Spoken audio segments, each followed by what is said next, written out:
আমাদের মেয়েদের হলে যে চুল পড়ার সমস্যা, এটা কিন্তু মানে আপনি দেখবেন যে বিশ্ববিদ্যালয় লেভেলে আসলে মেয়েদের এত চুল কেন পড়তে থাকে, এটার কিন্তু একটা বড় ইস্যু হচ্ছে আমাদের পানি। আমাদের এই পুরো ক্যাম্পাসের মধ্যে ফার্মেসিটা অন্তত দয়া করে ফার্মেসিটা অন্তত আপনারা অ্যাভেলেবেল করেন, কারণ আমাদের একটা ওষুধ কিনতে হলে হয় যেতে হয় আমাদের শহীদ মিনার, না হয় আমাদেরকে যেতে হয় হচ্ছে আপনার নীলক্ষেত। অবশ্যই অবশ্যই অবশ্যই পরিবর্তনের দরকার আছে। আপনারা দেখবেন আমাদের আশেপাশে যা কিছু দেখতেছেন সবই আনহাইজেনিক। তো এর কারণে কিন্তু বিশ্ববিদ্যালয়ে আসার পর একটা স্টুডেন্টের শরীরে যে পরিমাণ ড্যামেজ হয়, আমার মনে হয় না বিগত 20 বছরে ও এরকম, হয়তো ওর মা বাবার কাছে আছে, তার মা বাবা তাকে শাকসবজি খাওয়ায় রাখছে, কিন্তু তারপরে তার শরীরে এতটা ড্যামেজ হয় না যতটা বিশ্ববিদ্যালয়ের 4 বছরের এডুকেশনে এসে তার এতটুকু ড্যামেজ হয়। আমি নিজে এটার ভুক্তভোগী, কারণ আমার ফার্স্ট ইয়ারে আমার ফুড পয়জনিং হয়েছে। সেই ফুড পয়জনিংয়ে আমার শরীরে যে পরিমাণ ড্যামেজ হয়েছে আমি এখনও কিন্তু এটা রিকভার করতে পারি না। তার উপরে আমাদের মেয়েদের হলে যে চুল পড়ার সমস্যা, এটা কিন্তু মানে আপনি দেখবেন যে বিশ্ববিদ্যালয় লেভেলে আসলে মেয়েদের এত চুল কেন পড়তে থাকে, এটার কিন্তু একটা বড় ইস্যু হচ্ছে আমাদের পানি।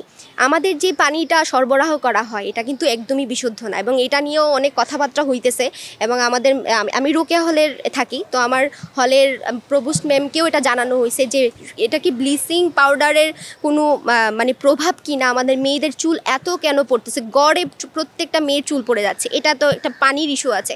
তারপর আপনি দেখেন আশেপাশে কোথাও যদি যান, আপনি দুপুরের একটা মানে লাঞ্চ, একটা প্রপার একটা হাইজেনিক একটা লাঞ্চ যদি আপনি করতে চান, কোথাও পাবেন না।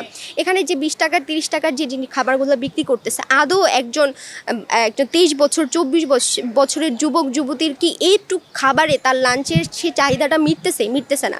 তারপরে দেখেন যে এই চিকিৎসার কথা, আমাদের যে হচ্ছে আপনার চিকিৎসার জন্য একটা দেওয়া আছে, হসপিটাল আছে এই যে শহীদ মিনারের পাশে, তো সেটাতে আমি কখনো চিকিৎসা নেই নাই, সো আমি এটা জানি না। আমি শুনেছি যে যারা সবাই অনেকেই যেয়ে থাকে আর কি সেখানে, তো সেখানের আসলে সুযোগ সুবিধাটা কেমন এটা আমার জানা নেই। তবে আমি মনে করি যে আমাদের এই পুরো ক্যাম্পাসের মধ্যে ফার্মেসিটা অন্তত দয়া করে ফার্মেসিটা অন্তত আপনারা অ্যাভেলেবেল করেন, কারণ আমাদের একটা ওষুধ কিনতে হলে হয় যেতে হয় আমাদের শহীদ মিনার, না হয় আমাদেরকে যেতে হয় হচ্ছে আপনার নীলক্ষেত।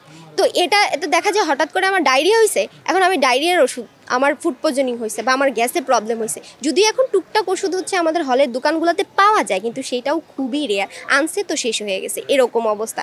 তো এই জন্য আমাদের ফার্মেসিটা একটু অ্যাভেলেবেল করা উচিত, খাবার দাবারের প্রতি একটু মনোযোগ দেওয়া উচিত অবশ্যই।